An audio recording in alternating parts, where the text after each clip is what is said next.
Hello guys, আজকে বল মাছ দিয়ে সিম ফুলকপি আলু দিয়ে ঝোল পাকাবো।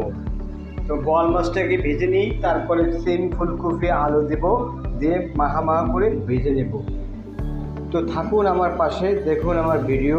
ভালো লাগলে অবশ্যই কমেন্ট করবেন, সাবস্ক্রাইব করবেন। এখন পেঁয়াজ কাঁচামরিচ ভালো করে ভুনা করতেছি।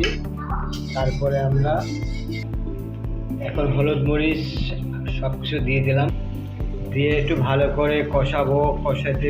কষানো যখন শেষ হয়ে যাবে, কষানোর পরে যখন তেল বাইর হবে, এখন আমি সিম ফুলকপি আলু দিয়ে দিলাম, দিয়ে ভালো করে নাড়াচাড়া দিয়ে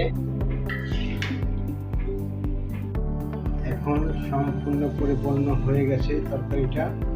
তো বন্ধুরা, আমার এই ভিডিও যদি আপনাদের ভালো লাগে থাকে, অবশ্যই আমার চ্যানেলটা সাবস্ক্রাইব করবেন, বেশি বেশি কমেন্ট শেয়ার লাইক করবেন।